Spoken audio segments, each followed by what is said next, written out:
Assalamualaikum warahmatullahi wabarakatuh. Nama saya Yunita Dewi Daulay. Saya sebagai moderator dalam kelompok mengenai mampu memahami dan mengimplementasikan usaha kesehatan sekolah. Perkenalkan juga teman saya, Ibu Nur Latifah, yang akan membacakan slide selanjutnya. Juga teman saya, Bapak Rizky Ardiansa. Baiklah, saya akan membacakan slide pertama dan seterusnya dalam PPT kami ini. Usaha kesehatan sekolah.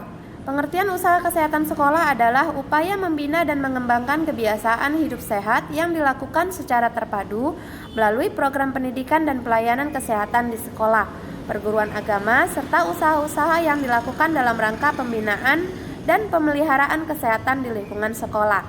Sedangkan menurut Departemen Kesehatan, usaha kesehatan sekolah adalah usaha kesehatan masyarakat yang dijalankan di sekolah-sekolah dengan anak didik beserta lingkungan hidupnya sebagai sasaran utama. Pola pembinaan. Pembinaan kesehatan anak dibagi menjadi dua, yaitu A. Pembinaan bayi, balita, dan anak prasekolah dimulai dari umur 0 sampai 6 tahun. B. Pembinaan kesehatan anak usia sekolah mulai dari umur 7 sampai 21 tahun yang kemudian dibagi lagi menjadi 3 kelompok, yaitu pra-remaja dimulai dari umur 7 sampai 12 tahun, remaja dimulai dari umur 13 sampai 21 tahun, dewasa muda dimulai dari umur 19 sampai 21 tahun. Pola pembinaan berdasarkan kebutuhan dan permasalahan kesehatan sesuai dengan tahap pertumbuhan dan perkembangan anak. Alasan perlunya upaya kesehatan sekolah. Anak usia sekolah merupakan kelompok umur yang rawan terhadap masalah kesehatan. Usia sekolah sangat peka untuk menanamkan pengertian dan kebiasaan hidup sehat. Sekolah merupakan institusi masyarakat yang terorganisasi dengan baik. Keadaan kesehatan anak sekolah akan sangat berpengaruh terhadap prestasi belajar yang dicapai. Anak sekolah merupakan kelompok terbesar dari kelompok usia anak-anak yang menerapkan wajib belajar. Pendidikan kesehatan melalui anak-anak sekolah sangat efektif untuk merubah perilaku dan kebiasaan ibu sehat umumnya. Nah, untuk slide yang selanjutnya akan dibacakan oleh teman saya, Ibu Nur Latifah. Kepada Ibu Nur Latifah, saya persilahkan. Baik, yang berikutnya, tujuan usaha kesehatan sekolah atau UKS. Adapun tujuan umumnya adalah untuk meningkatkan kemampuan hidup sehat dan derajat kesehatan peserta didik, serta menciptakan lingkungan sehat sehingga memungkinkan pertumbuhan dan perkembangan anak yang harmonis dan optimal dalam rangka pembentukan manusia Indonesia seutuhnya. Kemudian tujuan khususnya adalah untuk memupuk kebiasaan hidup sehat dan meningkatkan derajat kesehatan peserta didik yang mencakup: pertama, menurunkan angka kesakitan anak sekolah, meningkatkan kesehatan peserta didik baik fisik, mental, maupun sosial. Kemudian agar peserta didik memiliki pengetahuan sikap dan keterampilan untuk melaksanakan prinsip-prinsip hidup sehat serta berpartisipasi aktif dalam usaha peningkatan kesehatan di sekolah. Kemudian meningkatkan cakupan pelayanan kesehatan terhadap anak sekolah, meningkatkan daya tangkal dan daya hayat terhadap pengaruh buruk narkotika, rokok, alkohol, dan obat berbahaya lainnya. Kemudian sasaran UKS. Sasaran pelayanan UKS adalah seluruh peserta didik dari tingkat pendidikan, sekolah taman kanak-kanak, pendidikan dasar, pendidikan menengah, pendidikan agama, pendidikan kejuruan, pendidikan khusus, sekolah luar biasa. Untuk sekolah dasar, usaha kesehatan sekolah diprioritaskan pada kelas 1, 3, dan kelas 6 dengan alasan yang pertama, kelas 1 merupakan fase penyesuaian dalam lingkungan sekolah, dalam sekolah yang baru, dan lepas dari pengawalan orang tua. Kemungkinan kontak dengan berbagai penyebab penyakit lebih besar karena ketidaktahuan dan ketidakmengertiannya tentang kesehatan. Di samping itu, kelas 1 adalah saat yang baik untuk diberikan imunisasi ulangan.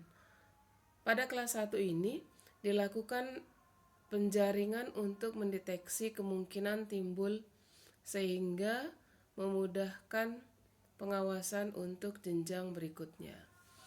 Kemudian kelas 3, untuk mengevaluasi hasil pelaksanaan UKS di kelas 1 dahulu dan langkah-langkah selanjutnya yang akan dilakukan dalam program pembinaan UKS.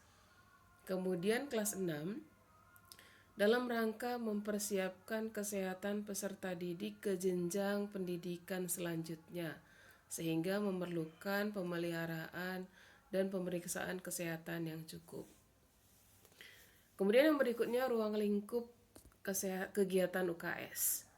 Kegiatan utama usaha kesehatan sekolah disebut dengan trias UKS yang terdiri dari pertama, pendidikan kesehatan, yang kedua, pelayanan kesehatan, yang ketiga, pembinaan lingkungan kehidupan sekolah yang sehat.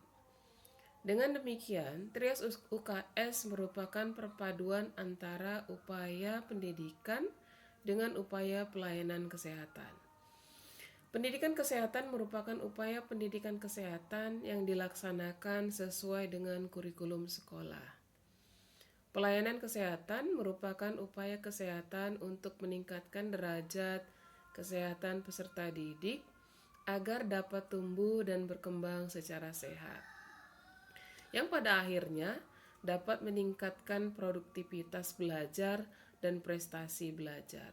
Sedangkan pembinaan lingkungan kehidupan sekolah yang sehat merupakan gabungan antara upaya pendidikan dan upaya kesehatan untuk dapat diterapkan dalam lingkungan sekolah dan kehidupan sehari-hari peserta didik. Kesimpulannya adalah usaha kesehatan sekolah atau UKS adalah salah satu upaya membina dan mengembangkan kebiasaan hidup yang sehat yang dilakukan secara terpadu melalui program pendidikan dan pelayanan kesehatan di sekolah, perguruan agama, serta usaha-usaha yang dilakukan dalam rangka pembinaan dan pemeliharaan kesehatan di lingkungan sekolah. Hidup sehat seperti yang didefinisikan oleh Badan Kesehatan Perserikatan Bangsa-Bangsa atau PBB, World Health Organization atau WHO adalah keadaan sejahtera dari badan, jiwa, dan sosial yang memungkinkan orang hidup produktif secara sosial dan ekonomi. Sedangkan kesehatan jiwa adalah keadaan yang memungkinkan perkembangan fisik, mental, intelektual, emosional, dan sosial yang optimal dari seseorang. Dalam Undang-Undang Nomor 23 Tahun 1992 Pasal 45 tentang kesehatan ditegaskan bahwa kesehatan sekolah diselenggarakan untuk meningkatkan kemampuan hidup peserta didik dalam lingkungan hidup sehat sehingga peserta didik dapat belajar, tumbuh, dan berkembang secara harmonis dan optimal sehingga diharapkan dapat menjadikan sumber daya manusia yang berkualitas. Menurut Sumantri M. 2007, peserta didik itu harus sehat dan orang tua memperhatikan lingkungan yang sehat dan makan makanan yang bergizi, sehingga akan tercapai manusia soleh, berilmu, dan sehat atau SIS. Dalam proses belajar dan pembelajaran, materi pembelajaran berorientasi pada head, heart, dan hand, yaitu berkaitan dengan pengetahuan, sikap atau nilai dan keterampilan. Namun masih diperlukan faktor kesehatan atau health, sehingga peserta didik memiliki 4H atau head, heart, hand, dan health. Terima kasih kami ucapkan. Demikianlah pemaparan PPT kami ini. Jika ada kekurangan kami memohon maaf. Demikian yang dapat kami sampaikan. Wassalamualaikum warahmatullahi wabarakatuh.